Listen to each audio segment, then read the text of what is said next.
네, 오늘 제목은 능치 못한 일이 없다라는 제목입니다. 이 제목을 우리 그리스도인들은 가장 좋아합니다. 예수님을 믿으면 못하는 일이 없다. 네, 이 말씀을 우리가 확신하고 이 말씀을 깨닫게 되면 그리스도인들에게는 엄청난 기적이 일어날 줄 믿습니다. 예수님을 믿는 성도들에게 믿음이란 어쩌면 커다란 의문이기도 하고 수수께끼이기도 합니다. 어떨 때는 확실하게 믿어지기도 하고 또 다른 때는 의심의 파도가 휩쓸려서 마음에 심한 갈등을 느낄 때가 있습니다. 모든 것이 믿어지고 하나님의 역사가 일어날 줄 알았지만 여전히 병들고 고통이 다가오고 또 재정적인 압박과 가정의 문제로 해결되지 않는 문제가 지속될 때 비로소 믿음이 연약해지고 흔들리고 의심마저 들고 또 교회를 떠나기 시작합니다. 오늘 믿음이 약해질 때 주여 믿습니다라고 아무리 부르짖어도 더욱 심한 의심이 쌓이기도 합니다. 그러나 오늘 본문에 보면 우리는 주여 믿습니다.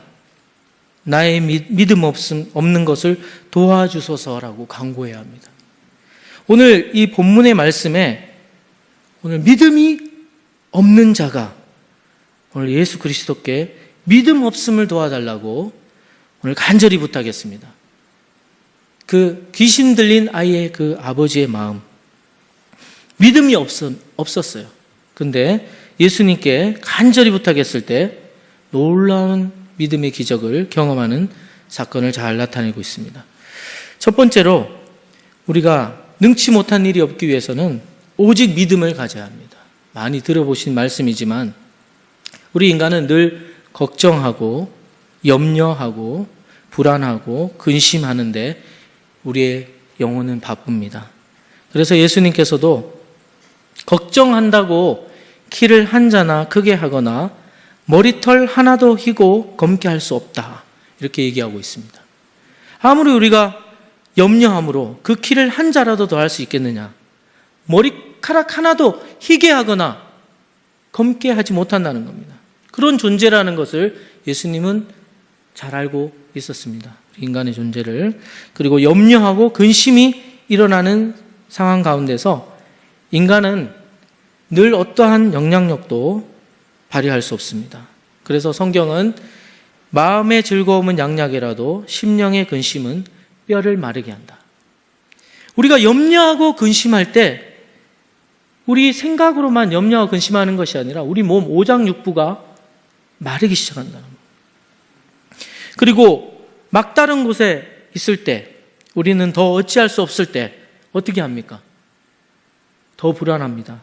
근데 예수님께서는 그럴 때 억지로라도 믿어야 한다. 오늘 이 본문의 말씀은 굉장히 중요한 말씀입니다. 많이 들었던 말씀입니다. 하지만 예수님의 관점은 완전 다릅니다. 마가복음 본문 9장 23절에 이 예수께서 이르시되 할 수 있거든 무슨 말이냐? 믿는 자에게는 능치 못한 일이 없느니라.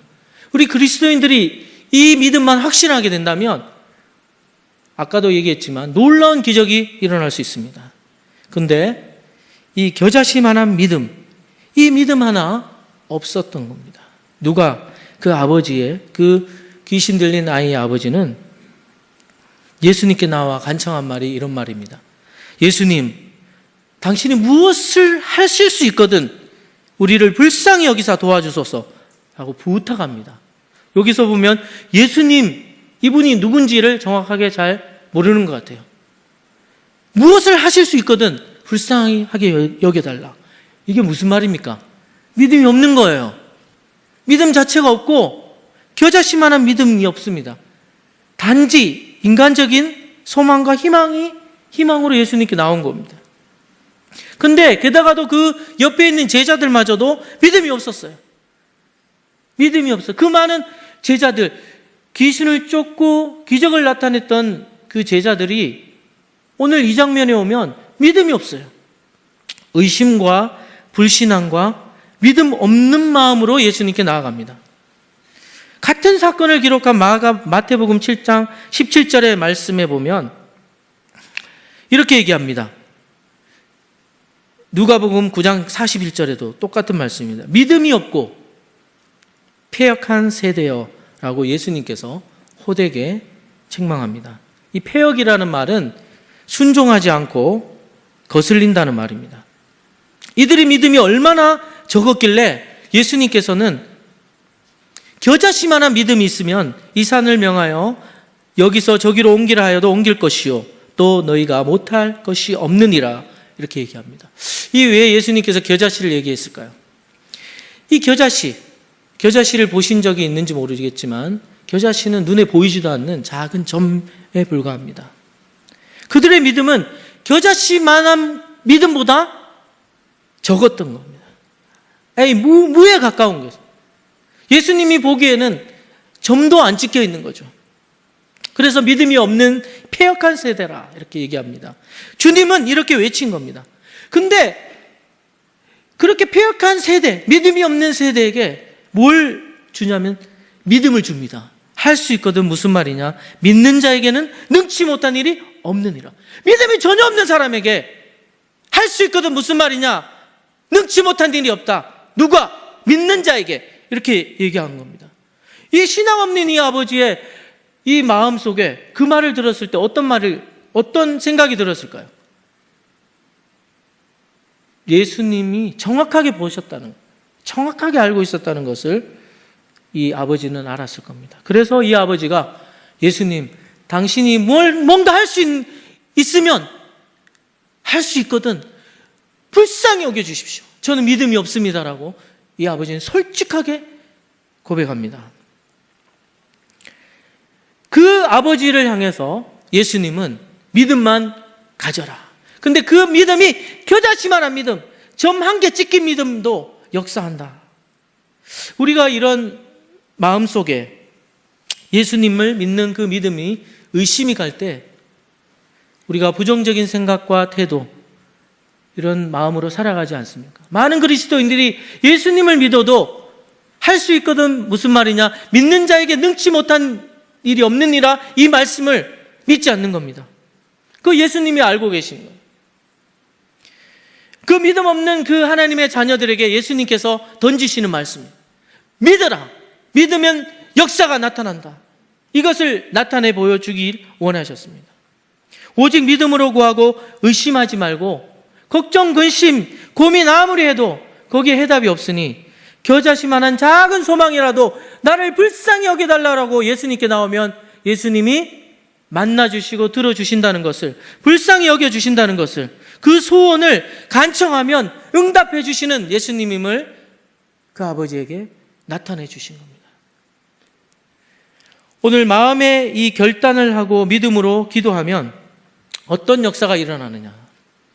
오늘 이 아버지는 그 겨자씨만한 그 자그만한 그 희망 하나를 가지고 예수님을 만났어요. 그랬을 때 예수님은 그에게 믿음을 심어주십니다.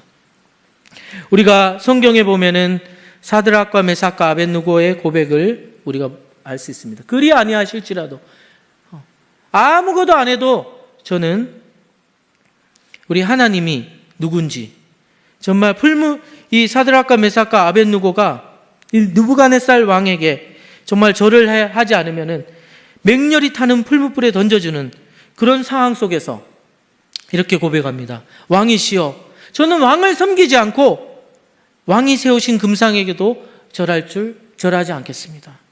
이 마음의 결단을 하고 이렇게 고백을 합니다. 그리고 에스더의 고백을 한번 보겠습니다. 금식한 후에 왕에게 나아가서 죽으면 죽으리라, 죽으면 죽겠습니다, 이런 마음의 결단을 하고 당신은 가서 수산에 있는 유대인들을 다 모으고 나를 위하여 금식하되 밤낮 3일을 먹지도 말고 마시지도 마소서. 나도 나의 시녀와 더불어 이렇게 금식한 후에 규례를 어기고 왕에게 나아가 죽으면 죽으리라. 망하면 망하겠다는 그런 마음으로, 부끄러워하지는 마음으로 정말 담대하게 나아갔습니다. 그럴 때 이 담대함 속에 놀라운 기적이 일어나기 시작합니다. 오늘 예수님께서는 마가복음 9장 29절 말씀에 이르시되 기도 외에는 다른 것으로 이런 유가 나갈 수 없느니라. 아무리 제자들이 정말 예수님을 쫓고 계속 따라가더라도 능력이 나타나지 않습니다. 그리고 정말 이 아버지가 귀신 들린 아들을 데리고 와서 제자들에게 보여줘도 제자들은 고칠 만한 능력이 없는 겁니다. 오히려 제자들은 막 누가복음 10장 17절에서 20절에 보면은 예수님께서 파송하실 때 70인 전도들에게 귀신을 항복하게 하는 권세를 주셨다는 것을 볼 수 있습니다. 근데 오늘 이 장면에서는 오늘 이 마가복음 9장 24절, 23절 말씀에서는 주님의 제자들이 뭘 하지 않느냐면 기도를 하지 않습니다. 죽으면 죽으리라. 정말 예수님 외에는 없습니다.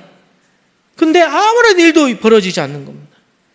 그 결과 귀신도 쫓아내지 못하고 방황하고 있고, 이 말씀에 보면은 서로 변론하고 다투고 싸우고 있는 것을 볼 수 있습니다. 그 결과는, 기도하지 않는 그 결과는 결국 떠듬과 다툼과 변론, 문제가 해결되지 않음을 볼 수 있고 결국은 실망하고 떠나는 모습을 볼 수 있습니다. 기도 외에는 다른 유가 나갈 수 없다. 기도는 주님을 찾는 것입니다. 우리가 많은 사람들이 기도를 하러 예수님을 믿는 하나님의 자녀라면 기도를 하지 않는 자녀가 없습니다. 근데 이 기도에 주님을 찾는, 주님께 구하는 그 믿음의 기도, 이 기도가 응답을 받는 것입니다. 기도하지 않으면 이런 유가 나가지 않는데 그 기도가 믿음의 기도라는 겁니다. 그 믿음의 기도는 어떤 기도냐? 간절함이 있습니다. 유다왕 히스기야가 아수르의 여러 번 침공을 받았을 때 위기가 올 때마다 히스기야는 기도했습니다. 기도할 때라는 것을 알았다는 거예요. 그리고 하나님은 응답으로 그 위기를 모면하게 했습니다. 그리고 어느 날 히스기야 왕이 죽을 병에 걸렸을 때 그는 눈물로 통곡하고 기도하는 모습을 볼 수 있습니다. 하나님께서 열왕기 하 20장 5절 말씀에 이사야 선지자를 통해서 응답을 주시기를, 내가 너 기도를 들었고 내 눈물을 보았노라, 내가 너를 낫게 하리니 라고 말씀합니다. 하나님 응답이 떨어지는 거예요. 근데 히스기야가 그냥 기도했겠습니까? 죽을 병이 걸렸기 때문에 죽으면 죽으리라는 그런 간절한 마음으로 통곡하며 하나님 앞에 기도했습니다. 오늘 이 기도는 뭐가 차이가 있을까요? 거기에는 간절함이 있는 것입니다. 이 아버지에게도 아들을 고치고자 하는 믿음은 없어요. 근데 그 간절한 그 점 하나의 희망을 가지고 예수님께 나오는데 예수님은 그 아버지를 보시고 믿음을 심어주고, 그리고 기도의 능력이 어떤 것인지를 가르쳐 줍니다. 믿음을 포기하고 흔들리지 말고 끝까지 포기하지 말고 나아갈 때 하나님은 역사하십니다. 하나님 살아계세요. 근데 어떤 기도를 응답해 주시냐? 간절하고 진짜 중심으로 하나님 앞에 그 눈물을, 오늘 히스기야는 하나님께 기도가 들리게끔 기도를 한 겁니다.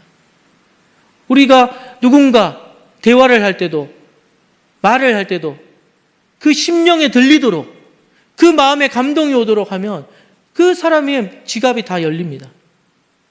하나님도 똑같습니다. 그 아버지의 마음은 그 아들, 그 자녀들이 간절하게 마음을 열고 그냥 대충 와서 기도하고 가는 그런 모습이 아니에요.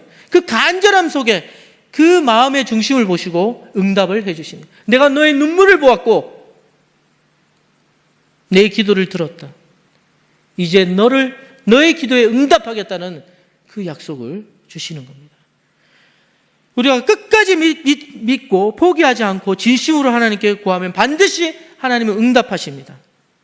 왜냐하면 하나님은 우리의 마음의 중심을 알고 계시고 그 중심으로 진심으로 기도하는지를 알고 계시고, 그래서 진짜 이 사람이 원하는지를 알고 있다는 거예요.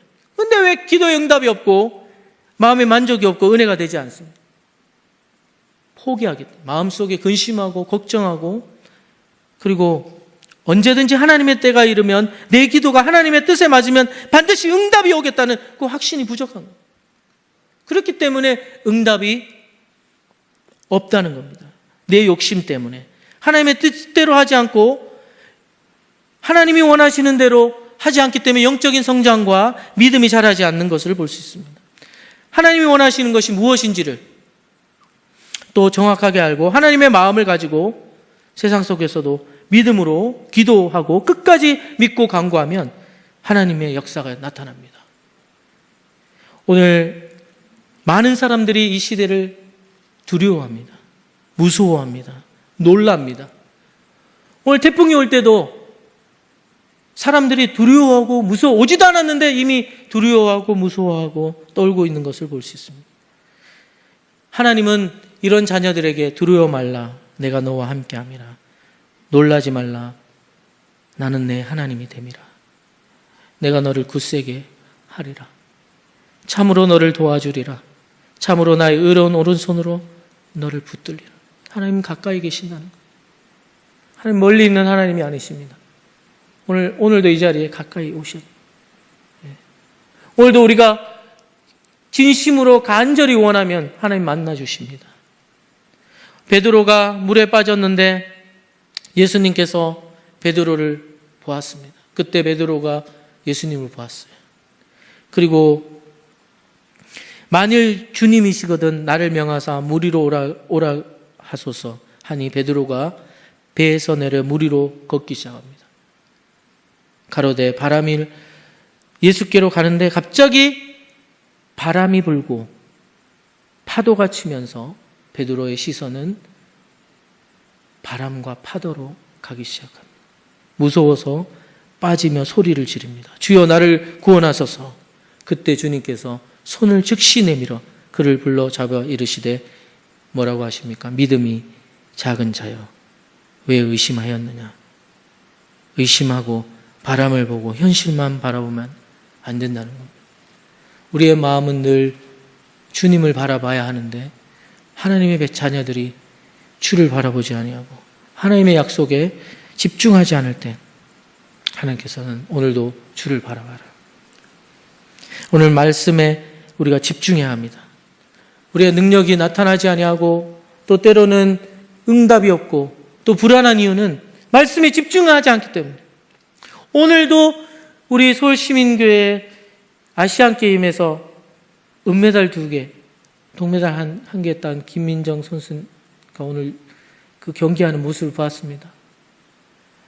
그 표정을 얼마나 뚫어지게 쳐다보고 있는지 그 눈에서 다른 시선을 떼지 않는 모습을 보았습니다.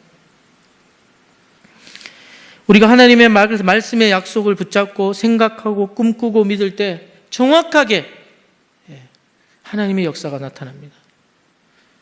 오늘 하나님 말씀은 이렇습니다. 이 율법책을 내 입에게서 떠나지 말게 하며 주야로 그것을 묵상하여 그 안에 기록된 대로 다 지켜 행하라. 그리하면 내 길이 평탄하게 될 것이라 내가 형통하리라. 하나님의 축복과 응답을 받는 사람들의 특징이 있습니다. 마음의 결단을 하고 죽으면 죽으리라. 필사의 그 마음을 가지고 하나님께 말씀의 응답을 받을 때까지 기다리는 사람은 응답을 받고 능력을 입고 하나님께서 믿는 자에게 능치 못한 일이 없는 놀라운 역사를 그에게 나타납니다. 말씀 맺겠습니다. 우리의 삶 가운데는 늘 불안하고 염려하고 공포와 근심이 가득 차 있습니다. 태풍과 같이 오늘 태풍을 한번 보십시오. 솔릭이라는 그 태풍이 몰아치는 것이 우리의 인생입니다. 우리의 인생은 늘 작은 바람이나 큰 바람이나 계속해서 이렇게 몰아칩니다. 요동할 수 없는, 걷잡을 수 없는 흔들림으로 우리에게 찾아옵니다. 두려움과 고통 가운데 우리는 오늘도 작은 희망 하나를 가지고 그 희망 하나만 가지고도 예수님께 나오면은 예수님은 그 희망을 보시고 불쌍히 여겨주시고 그 믿음 하나 가지고 우리를 구원해 주실 뿐만 아니라 우리에게 응답하십니다. 그리고 하나님께서는 우리가 그 말씀을 가지고 집중하고 그 말씀대로 기도할 때 우리의 삶의 절망 가운데 오직 믿음만이 우리를 파멸해서 건져주시는 능력으로 우리 인도해 주십니다. 오늘도 우리 사랑하는 우리 서울시민교회 우리 사랑하는 성도님들, 우리에게 믿음의 능력을 부어주시는 예수님이 오늘 기다리고 계십니다. 예수님을 가까이 계실 때 우리가 그분을 만나야 합니다. 오늘 이 밤에 그 예수 그리스도를 만나고, 오늘 예수님께서 뭐라고 얘기하겠습니까? 믿는 자에게는 능치 못한 일이 없다라고 말씀하실 겁니다. 믿는 자에게 두려워하느냐, 너가 의심하느냐, 무서워하느냐, 걱정하느냐, 염려하느냐, 두려워 말라. 내가 너와 함께하고. 염려하느냐, 염려하지 말라. 내 짐을 맡겨라. 하나님의 응답은 분명합니다. 우리에게 그렇게 말씀하실 줄 믿습니다.